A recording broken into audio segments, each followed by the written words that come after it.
नमस्कार दोस्तों, मैं ब्रजेश कुमार और आप देख रहे हैं लाइब्रेरी करियर, जहां लाइब्रेरी साइंस से जुड़ी हर नई, सही और विश्वसनीय जानकारी मिलती है। आज इस वीडियो में बात करने वाले हैं सैनिक स्कूल गोपालगंज में लाइब्रेरियन के लिए जो ऑफलाइन आवेदन आमंत्रित हैं, उसका फॉर्म कैसे फिल करना है। आज इस वीडियो में फॉर्म फिल करने की प्रोसेस बताने वाले हैं। तो सबसे पहले आपको बता दें कि यहाँ पे आपको अपना रिसेंट फोटोग्राफ पेस्ट करना है, यानी चिपकाना है, और यहाँ पे आपको साइन करना है। इस बॉक्स के अंदर ही आपको साइन करना है। ध्यान रहे कि आपका साइन बॉक्स में ही आ जाए। यदि आपका साइन बड़ा है तो थोड़ा सा और आगे बढ़ा सकते हैं। अब यहाँ पे डेट ऑफ बर्थ आपको लिखना है, तो यहाँ पे डे, मंथ और ईयर, इस तरह से आपको डेट ऑफ बर्थ लिखना है। इसके बाद नीचे आते हैं तो एज, डे, मंथ और ईयर दिया हुआ है यहाँ पे भी। तो डेट ऑफ बर्थ आपको यहाँ पे दे देना है, जैसे जो भी आपका डेट ऑफ बर्थ है या किस डेट को आपका जन्म हुआ है, और यहाँ पे मंथ कौन सा था, यहाँ पे ईयर कौन सा था।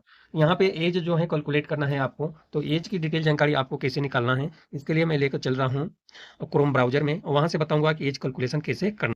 एज कैलकुलेशन के लिए सबसे पहले क्रोम ब्राउजर में एज कैलकुलेटर लिखकर सर्च करना है, और फर्स्ट वाला लिंक जो आता है इसी पे आपको क्लिक करना है। इस पर क्लिक करने के बाद इस तरह से दिखाई देगा। अब इसको थोड़ा सा मैं जूम कर देता हूँ। अब एप्लीकेशन फॉर्म फिल करने की अंतिम तिथि तक एज काउंट होता है।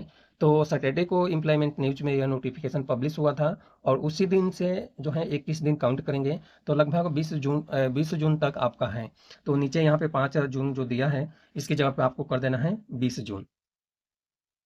यहाँ पे 20 जून कर देना है, 20 जून 2026।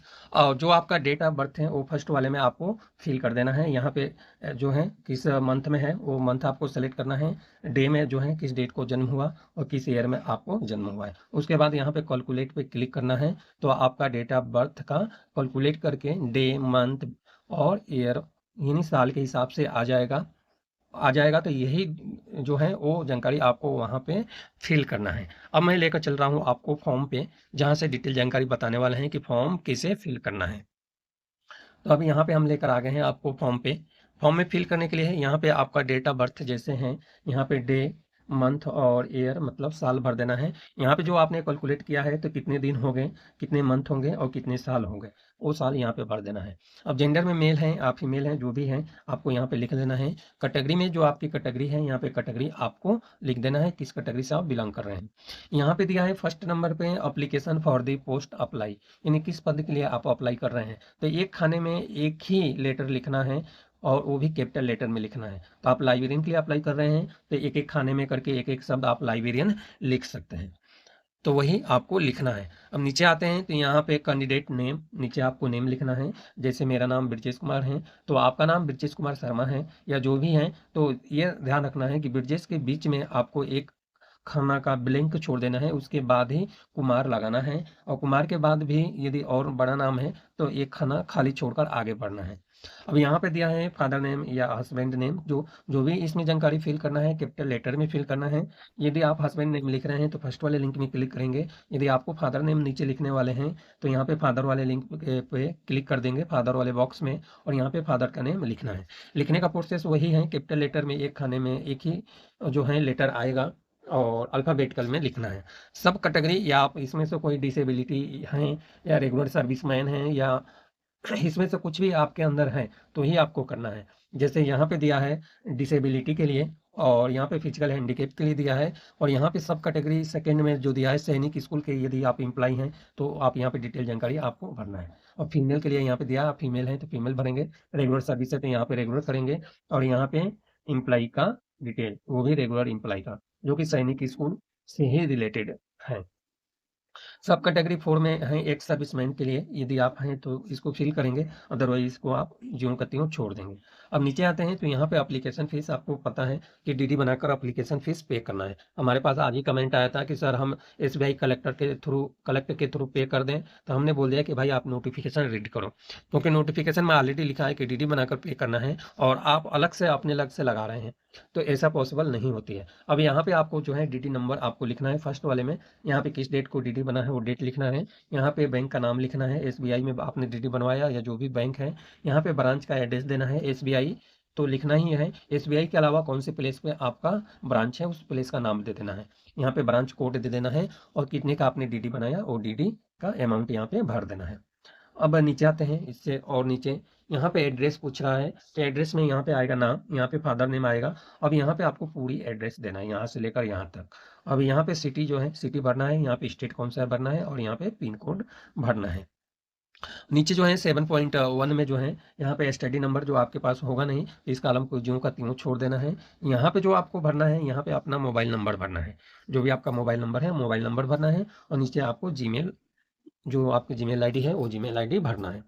अब नीचे आते हैं यहाँ पे, तो यहाँ पे दिया है अकेडमिक क्वालिफिकेशन। अब क्वालिफिकेशन दो टाइप के हैं, एक अकेडमिक क्वालिफिकेशन और दूसरा है प्रोफेशनल क्वालिफिकेशन।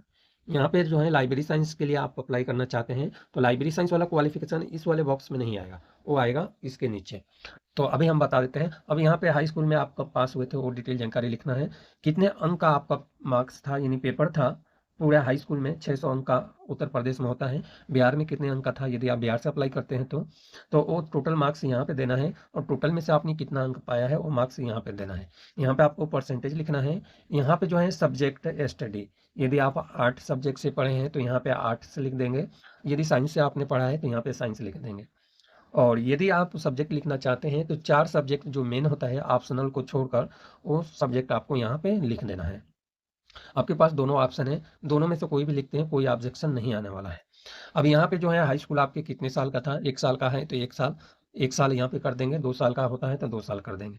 यहाँ पे यूनिवर्सिटी या बोर्ड का नाम आपको लिखना है जहाँ से हाई स्कूल सर्टिफिकेट पे ऑलरेडी लिखा रहता है। इसी तरह से यहाँ से इंटर का जो भी डिटेल जानकारी है यहाँ से लेकर इंटर का भर देना है। अब ग्रेजुएशन में जो है आपने बीए किया है तो बीए वाली जानकारी लिखना है, बीएससी किया है तो बीसीए वाली जानकारी लिखना है, बीकॉम किया है तो बीकॉम वाली जानकारी लिखना है। और जो है जो भी आपने ग्रेजुएशन में जो भी है वो यहाँ पे बीए किए हैं तो बीए यहाँ पे भर देना है, पासिंग ईयर ग्रेजुएशन में बीए का पासिंग ईयर भर देना है। तो यहाँ पे पासिंग ईयर भर देना है। अब बीए उत्तर प्रदेश में जो है 1800 अंक का होता है। अब आप जहाँ पे अप्लाई कर रहे हैं आपके यहाँ कितने अंक का होता है और टोटल अंक यहाँ पे दे देना है। टोटल में से आपने कितना पाया है वो जानकारी यहाँ पे भर देना है। यहाँ पे आ जाएगा परसेंटेज। यहाँ पे सब्जेक्ट में हमें पता है 3 सब्जेक्ट होती हैं और लास्ट में जाकर 2 ही सब्जेक्ट रह जाता है। तो यहाँ पे 2 सब्जेक्ट, एक सब्जेक्ट आपको ऊपर भर देना है और नीचे वाली एक सब्जेक्ट भर देना है जो फाइनल ईयर के मार्कशीट, बीए की फाइनल ईयर की मार्कशीट में मेन जो 2 सब्जेक्ट होती है वही सब्जेक्ट यहाँ पे भर देना है। अब यहाँ पे कितने साल का था तो बीए 3 साल की होती है, आपके यहाँ 2 साल की जितने साल की है वो भर देना है और यहाँ पे बोर्ड का यूनिवर्सिटी का नाम दे देना है। यदि आपके बीए के बाद आपके पास एमए है तो एमए वाली जानकारी यहाँ पे नीचे भर देना है। इसके अलावा आपके पास कंप्यूटर सर्टिफिकेट है तो एनी अदर यहाँ पे दिया हुआ है तो यहाँ पे आप बॉक्स में इधर लिख देंगे कंप्यूटर सर्टिफिकेट में बीसीए है या जो भी है वो भर देंगे और यहाँ पे कंप्यूटर की डिटेल जानकारी जो है वो आपको फिल कर देना है। अब यहाँ पे आते हैं प्रोफेशनल क्वालिफिकेशन। प्रोफेशनल क्वालिफिकेशन का मतलब होता है लाइब्रेरी साइंस में जो क्वालिफिकेशन है वो आप लाइब्रेरियन के लिए अप्लाई करना चाहते हैं तो, अदरवाइज आप दूसरे पद के लिए अप्लाई करना चाहते हैं तो उस सब्जेक्ट में क्या प्रोफेशनल क्वालिफिकेशन है वो डिटेल जानकारी भरना है। अब यहाँ पे आते हैं तो यहाँ पे जो है कोर्स, जैसे आपके पास बिलीव है तो यहाँ पे बिलीव भर देंगे, कब पास हुए थे भर देंगे, कितने नंबर का बिलीव का कोर्स होता है वो कोर्स आपको यहाँ पे कितने नंबर का है वो भरना है। लेकिन बहुत जगह के स्टूडेंट हैं, जैसे मेरा है तो मेरा ग्रेडिंग सिस्टम था, मैं मध्य प्रदेश से किया था और ग्रेडिंग सिस्टम था। अब स्टूडेंट के पास समस्या आती है कि ग्रेडिंग सिस्टम को हम कैसे भरें, यहीं पे स्टूडेंट का कंफ्यूज हो जाते हैं। तो देखिए जो ग्रेडिंग सिस्टम बनता है ना 10 में से बनता है, 10 मतलब 10। तो यहाँ पे सीजीपीए आपको दिया होगा मार्कशीट के बगल में, 10 को 100 मानते हैं तो यहाँ पे आपको 10 भर देना है और 10 में से सीजीपीए कितना मिला है वो जानकारी यहाँ पे भर देना है आप 10 मार्क्स में।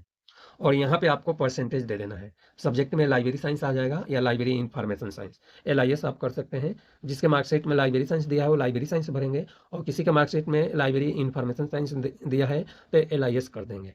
अब कितने साल का है, कई जगह इंटीग्रेटेड बिलीव और एमलीव होता है और कई जगह एक एक ईयर का होता है। तो आपका 1 साल का है तो 1 ईयर 1 साल कर देंगे यहाँ पे, और जिसका इंटीग्रेटेड है तो यहाँ पे आप 2 ईयर कर देंगे, बिलीव एमलीव का दोनों आ जाएगा।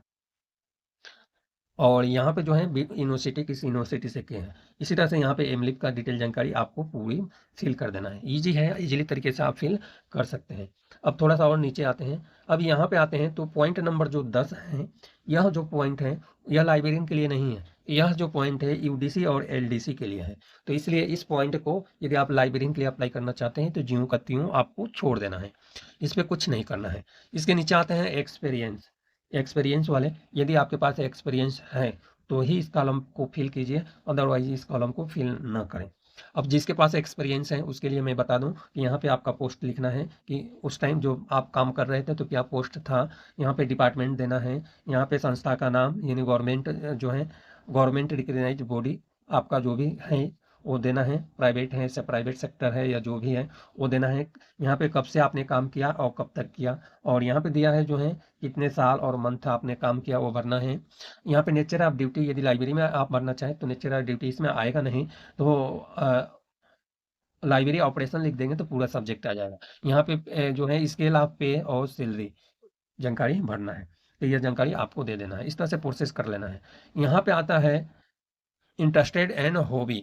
यदि आप इसके अलावा और भी कोई आपका इंटरेस्ट है तो इसके आगे आप यहाँ पे लिख सकते हैं। इसके बाद यहाँ पे दिया है declaration and sign by the candidate. आपको डिक्लेरेशन करना है और साइन करना है। यहाँ पे आपका नाम आ जाएगा, यहाँ पे आपको नाम आ जाएगा और यहाँ पे आप साइन कर देंगे और आपका ये फॉर्म सबमिट यानी कंप्लीट हो जाएगा। अब नीचे बहुत सारी डिटेल जानकारी दिया हुआ है, बहुत सारी डिटेल जानकारी। ये सारी डिटेल जानकारी पढ़ने के बाद इसमें ऑलरेडी लिखा है कि मैं आपको समझा देता हूँ। पूरी डिटेल जानकारी आप जब पढ़ेंगे तो आपको मिलेगा कि आपने इस फॉर्म में जो क्वालिफिकेशन, आपकी योग्यता, एज लिमिट, यानी जितने भी जानकारी आपने फिल किया है वो जानकारी सही और सत्य है, इसके बारे में आपको डिक्लेरेशन करना है। इसके अलावा आपने नोटिफिकेशन को पूरी पढ़कर और योग्यता को पूरी पढ़कर आपने अप्लाई कर रहे हैं। फ्यूचर में आप इस संस्था के विरुद्ध आप क्लेम नहीं करेंगे, इसकी भी डिक्लेरेशन है। एज से रिलेटेड है, सैलरी से रिलेटेड है, यानी सारे जो भी आपके पास क्वालिफिकेशन है, यदि आप गलत इन्फॉर्मेशन फिल करते हैं और आपका सिलेक्शन होने के बाद इस संस्था को पता चलता है कि आपने ये जानकारी गलत तरीके से फिल किया है, तो आपको तुरंत टर्मिनेट कर देगा, आपको उस पद से हटा देगा और उसके खिलाफ आप कार्रवाई नहीं कर पाएंगे। ये सब इंग्लिश में ऐसे लिखा हुआ है, बट मैं आपको हिंदी में बता देता हूँ, तो इसलिए यह डिटेल जानकारी है। नीचे आते हैं तो ये जो है ऑफिस के लिए है, यूज बार फॉरवर्डिंग ऑफिस, तो यह ऑफिस के लिए है।